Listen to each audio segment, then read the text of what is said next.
What's up, guys? Freddy Fishfinger here. I'm kind of in the middle of selecting my team at the moment. You guys have caught me a little bit late. There was a problem with the recording, but it's okay. I believe we're on track. We're on target. So I'm just going to lead with Mudsdale. Mudsdale gives me a pretty good lead matchup. I can also lead with Salamence. My low tick it's good in some ways, bad in others. I think Incineroar is pretty good though, so I'll definitely bring Incineroar. And then I'm thinking Tapu Bulu. My only concern is that I'm somewhat weak to Arcanine, but hopefully in amongst Salamence and Mudsdale I can get rid of it because Incineroar won't really do that much damage to it.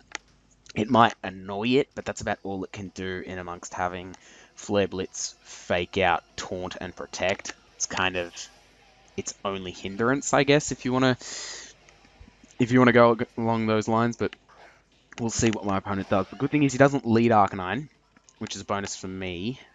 He does lead Garchomp and Whimsicott, which means that I do have a reasonable lead, I would say, because his Whimsicott would be tempted anywhere between Moonblast, Leech Seed, Tailwind, and Giga Drain right now. And of course, you can't go for all of those. Garchomp doesn't really have anything that it desperately wants to do. I'm thinking my best play might be to hit the Whimsicott with a heavy slam and protect my Salamence. I'm thinking that's my best play. Mudsdale does have an Assault Vest, while Salamence does have the is it Fly EMZ? Flying EMZ? That sounds weird. Salamence avoids the Choice Scarf Rock Slide. Okay, I really detest Choice Scarf Rock Slide Garchomp. I really do. But I'm not remotely surprised that my opponents opted for that. Okay, the good news is we've got it down to 1 HP. It seems to have une sash. I'm definitely going to counter with my own Rock Slide from Mudsdale. And I believe I will bring in Tapu Bulu because Incineroar won't appreciate the incoming Rock Slide from the Garchomp. Good news is Mudsdale will be totally fine with taking any number of Rock Slides providing they don't flinch. And the Whimsicott's kind of threatened at this point because it should. Wait, he's not. Oh, so he must be running a Wait, what? He must be running a really bulky Whimsicott then. I assumed that his Whimsicott would be faster than his Garchomp, but I guess not.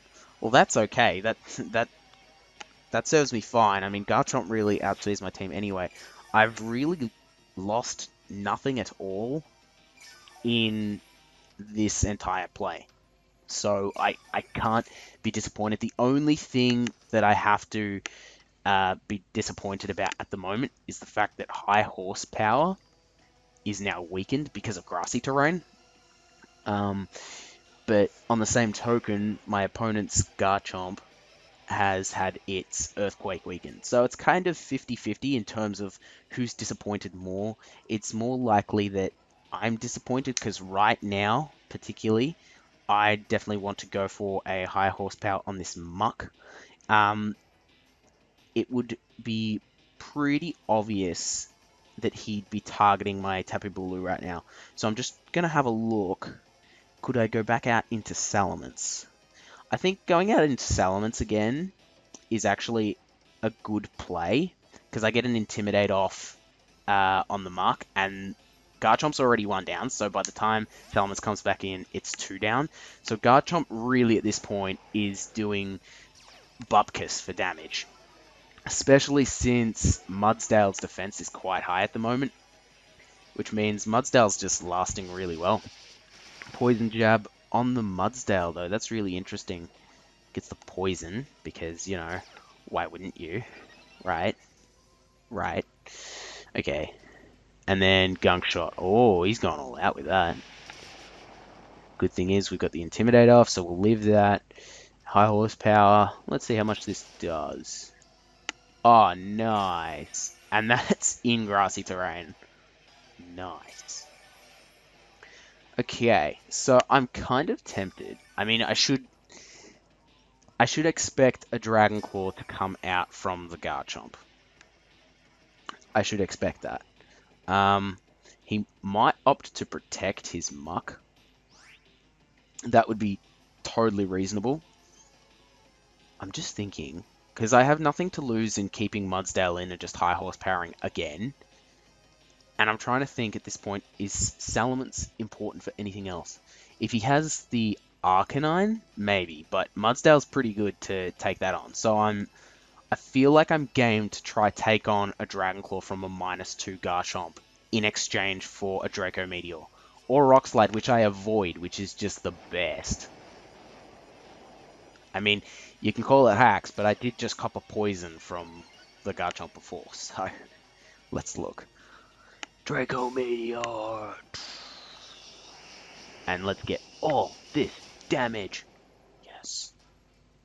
Yeah, my Salamence set is really warped. You guys, either by watching throughout the episodes to see exactly what Salamence does, or by a team builder video, which I'll probably do at the end, you guys will just see how warped it actually is. Mudsdale's flinched. Okay, bit of a downer, but not the worst thing in the world. The Black Sludge and Grassy Terrain's really helping Muck more than anything else at the moment. I mean, obviously the Black Sludge is helping Muck, but the Grassy Terrain's helping Muck the most at the moment. The good thing is he's down to 2 Pokemon while I still have every option, even if Salamence is pretty low. He could have Arcanine with Extreme Speed, in which case Mudsdale pretty much just wins, because that's the good thing about Poison over... the good thing is I'm poisoned over being Toxic. So I'm definitely going to target the Arcanine because it's more threatening to my team. Yeah, Tapu Bulu has a chance to outspeed the Muck, whereas it doesn't have a chance to outspeed the Arcanine, and my Incineroar can't touch the Arcanine, so definitely that option.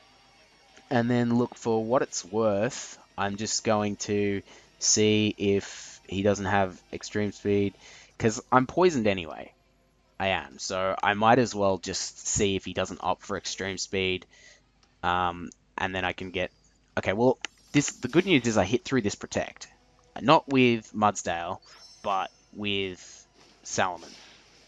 So we'll see how much I actually do. I am intimidated, but I'm using Z with Fly, so it's a physical attack. So even though I just used Draco, I don't have stats dropped.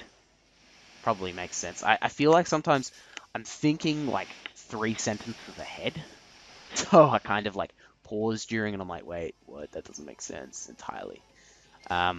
I just now lose my Assault Vest, which is okay. My defense at this point would be through the roof.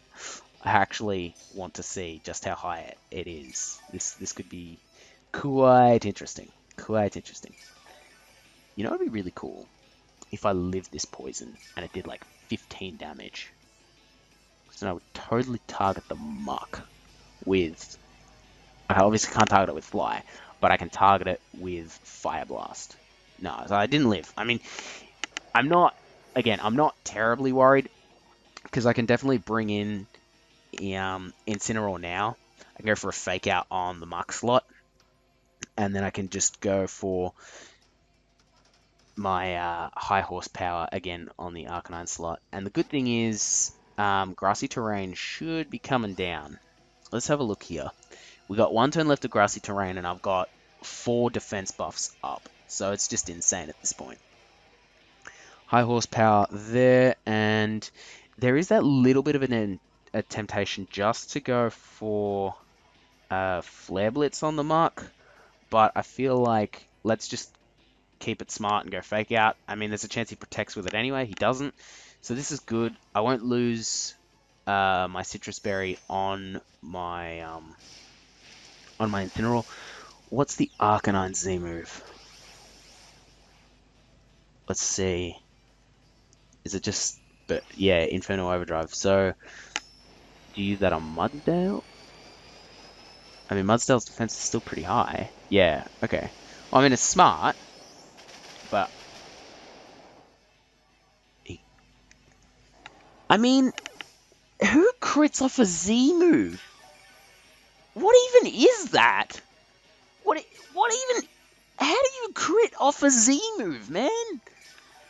That's messed up. That is honestly messed up. What the hell?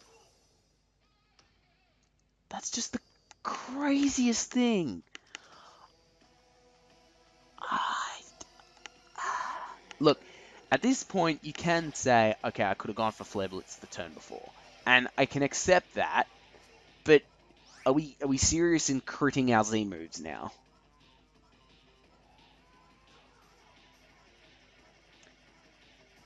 I want to double target this Muck. That way I'm 1v1 on Arcanine. Because at least then I feel like I might have a chance. Oh, good, Arcanine protects. That's awesome. So, let's go Flare Blitz here. Flare Blitz probably won't kill. Oh, Flare Blitz does kill. That works too. I'll take that. So now, and the other good thing about this is that I get some health back with Grassy Terrain for both of these guys. I mean, sure, Arcanine does too, but my two Pokemon getting health back is better than Arcanine being one Pokemon getting its health back. Now, here's the thing. I should be considerate of protecting Tapu Bulu. But would that be obvious? That's what I'm not sure about. So maybe on this turn, where I feel like it's obvious, I'm going to go for a superpower. And then unfortunately, I don't have a better option on the Arcanine other than Flare Blitz. So I'm going to have to do that. So I will do that. I mean, he does have Protect as well, so I could go Taunt. But I'm just thinking, does Taunt really... Did you Flare Blitz the Tapu Bulu? You did, even though it's obvious that I use Protect. Like, it's literally super obvious that I use Protect then, and you don't care. That's, like, incredible. Alright, let's see how much we can actually do. You know what? Despite everything, that's actually pretty good for damage. Now, what item did this... Oh, no, he had a Z Crystal, so his item's used up, whereas I do have a Citrus Berry. So, if we're exchanging Flare Blitzes, depending on how much damage he does to me, I should win. Does he have... He hasn't been Intimidated dropped, but neither have I. So this could get interesting. This could get interesting. I feel like my opponent's that guy to go Protect right now. No, he's got Wild Charge. Okay. So I live that pretty well. He takes recoil damage. Awesome. I get my Citrus Berry. I didn't take note of how much health I was actually on, but I'm pretty sure after this Flare Blitz recoil, I should be good enough to take another Wild Charge. And you know what? It doesn't even matter. I win. Yes! Despite the Z Crystal crit! Yes! Oh, you know, sometimes when you just get things that happen to you in that instance and it's just the worst feeling because you just feel like it's absolute garbage. That's what I got. But I got through it. That's the important thing. What's up, guys? Freddy Fishfinger here, and we're bringing you... I mean, it's like it's a new episode, but it's not, because one of my episodes stuffed up in recording, so it's kind of like a filler over for that episode so that I can put two together, so it's not just like one short episode. So my opponent is bringing a Sun team, or Sun core with Lilligant and Torkoal, two Tapus, a Gastrodon, and Porygon 2, so it's seriously threatening stuff there. Okay, let's think, what's the best way to deal with this? This is actually very difficult to play against, this sort of team. Incineroar's a good lead regardless of what my opponent does. I could definitely bring... You know, bringing Salamence is actually... It's about one of the best leads that I could really... No, it's not a good lead, because if my opponent leads the Tapus, leading Salamence is not good. Not good. Okay, so how do I deal with that then? It's like Metagross. Metagross doesn't have like a super effective hit or anything like that. Oh man, there's no like good option. Damn it. Okay, I do need to bring Salamence though, so I'll bring Salamence, and then it's a case of Bulu or Mudsdale. I feel like maybe Mudsdale only because of Torkoal, and then confirm. That was kind of cutting it close. That team is difficult to play against. In general, with my team is I feel a little bit worse because obvious there's no obvious counter to Lilligant Torkoal. And the hard part is even though I do have some options, it becomes a case of the rest of my opponent's team composition and as a result, what's the best from there? Okay, so he does lead Lilligan and Torkoal, which is I'm a little bit sad I didn't get the chance to lead with what's its face that I didn't get to lead with my Salamence. But the good news here is I do have a Incineroar which can totally Flare Blitz the Lilligan. But at the same time, that's obvious. That's obvious, and therefore I kind of am more keen to fake out the Torkoal and attempt to. He's only got Gastrodon to really. I mean, he could. Torkoal also resist this. I'm going to try Meteor Mash the Lilligan as well. He could also opt for a Sleep Powder, or just to protect. Oh, he protects Torkoal. That's strange. He's got two options. One, he protects the Lilligan, or he Sleep Powders the Incineroar. Incineroar avoids the attack. That's awesome news for me. So here's the thing. I know I didn't take it down, right? But now he's in a bit of a dire situation where he'll want to target the Metagross with the Torkoal, being Heat Wave, right? So that means he'll want to Sleep Powder the Incineroar slot. Okay. I feel like in that case, could I try a crazy play? Maybe this might let Metagross go down, but I'm going to protect Incineroar so that it doesn't end up going to sleep and trying to kill the Lilligant. Oh, it protects the Lilligant. Crap. I was thinking maybe he'd get desperate and go for a Sleep Powder on the Incineroar again, but as a result, he just gets a free Heat Wave off, and Metagross doesn't appreciate that at all. Oh, he gets an Eruption off. That's even worse. So Metagross goes down. Yeah, it's not living that. That's why it's so dangerous. Like Lilligant's the obvious threat, but Torkoal's I guess you could say it's a threat in disguise. Bringing in Salamence here means I have two options. Torkoal doesn't threaten either of my options, which is good. The Intimidate drop does nothing.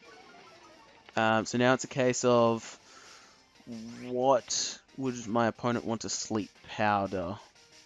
And I don't know, which is the interesting part. Maybe I can. You know what? He's probably going to try Sleep Powder the Incineroar because Incineroar's already. The Incineroar has already tried to protect. So that would be the more obvious play in my book. Maybe I'm just going to Flare Blitz because I'm running out of time here, and running out of time is really bad. And then I'm just going to Fire Blast on the Lilligan. It means that the Torkoal still gets to go for an Eruption. Oh my god. You can protect. That's interesting. I feel like my opponent is a really safe player. Yeah, so there's the Sleep Powder on the Incineroar. Does make a lot of sense. That's okay, as long as this Fire Blast does connect. So that means the Lilligant goes down, and now we get to see what my opponent has remaining. I feel like I'm behind the 8-ball. Obviously, we're both one down. The Incineroar being asleep is not good. It was hard to prevent that. I mean, the thing is, there was no way for me to know that I'd avoid the Sleep Powder on turn 1 with the Incineroar, right? There's no way for me to know. The Tapu Lele is interesting. It means that I want to Supersonic Sky Strike. all over its face. And you know what? I can bring in... How many turns of drought do we have left? 2. So maybe, it's better that I try also Flare Blitz on the Lele in case I happen to wake up. Magic, I don't know. If the Lele is Scarf, I'm just sad at this point. I have to hope that it's not. I could have also protected its elements. Oh, he is Scarf. Shit. I don't think I live. No, I don't live. The sad part there is, like, even if I protected with Salamence, it just didn't matter. It didn't make a difference. Mainly because... Oh man, that does so much. Mainly because it bides me a turn, which means drought goes down. So I guess it's not that it doesn't matter, but on the following turn, I would have this much damage with Incineroar, and then I'd be really low with Incineroar, and then come in with a Mudsdale then. I would be outside of a drought, which would be a lot nicer, but it doesn't change all that much. Now, actually, what I have to do here, I have to protect with Incineroar.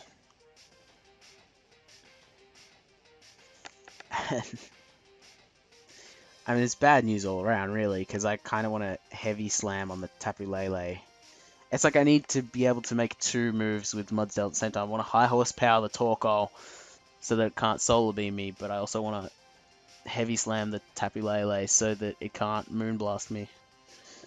I've protected Incineroar if it gets off, but it doesn't, because I expect the Moonblast to go on the Incineroar.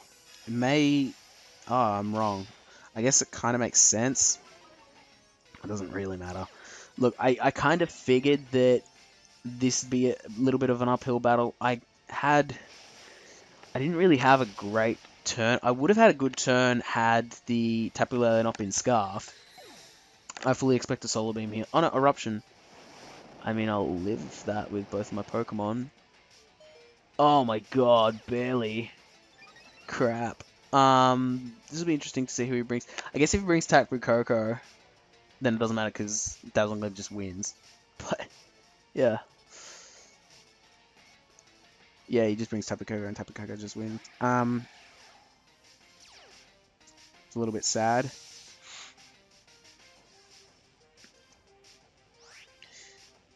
Eruption can't miss, so that kind of sucks. Lair Blitz on the Tapu Koko, sure, why not? And then, for what it's worth, high horsepower on the Tapu Koko, but pretty sure Dazzling Gleam that just wins, so yeah. Brave Bird. I'm pretty sure you're talking to Muddale, and there's a real outside chance I live this. There was, though. There was an outside chance that I lived that. I don't actually know because I haven't calced it. I'm not going to calc it, but like, that's so weird seeing that. What the hell? Everything up until that Brave Bird made sense. Really confusing. I kind of figured I'd be in a bit of an uphill battle, but that's alright. This was the second part. I mean, to you guys, it already makes sense how it exists, because I know how I'm going to put it together. But yeah, that's effectively just been 2 normal battles for you guys. But anyway, leave likes if you did enjoy. Likes are awesome. And subscribe for more Pokemon content. Freddy Fishfinger out.